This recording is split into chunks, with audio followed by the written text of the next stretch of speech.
Chères étudiantes et étudiants, bonjour. La dernière séquence nous a permis de mieux connaître le milieu dans lequel Jésus de Nazareth a vécu. Nous pouvons maintenant nous intéresser aux résultats de la critique historique à son sujet.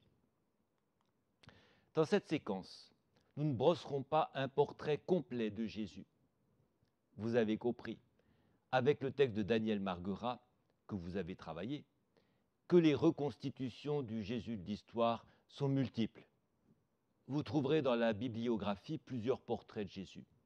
Je signale en particulier l'œuvre de Meyer, un prêtre exégète américain qui a été traduite en français. Il s'agit d'un ouvrage qui fait référence, qui vous donne les éléments du débat sur chaque question et pas seulement les résultats auxquels l'auteur parvient.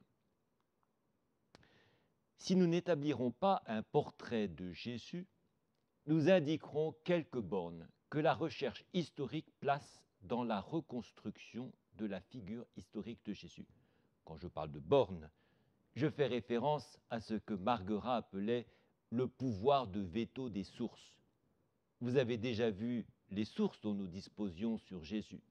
Ce sont essentiellement les évangiles canoniques.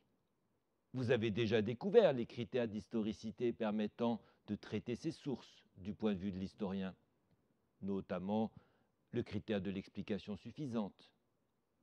Dans cette séquence, nous nous arrêterons surtout sur les données évangéliques qui posent difficulté quant à leur historicité. Peut-être les résultats de l'enquête vous surprendront-ils. Peut-être mettront-ils en cause ce que vous teniez pour des certitudes. Notez vos questions au fur et à mesure de votre lecture. Notez vos surprises.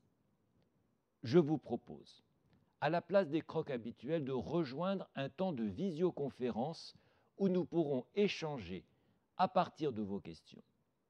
La date et l'heure de cette visioconférence est indiquée dans le document des crocs. Je me réjouis de vous entendre à cette occasion. L'annexe de cette séquence détaille les données qui permettent de fixer le cadre chronologique de la vie de Jésus. Pourquoi les historiens pensent, généralement, qu'il est né vers -4 et qu'il est mort autour de 30. À vous maintenant de vous lancer en ouvrant la 7e séquence du cours, le regard de l'historien sur Jésus. Bonne lecture et belle découverte.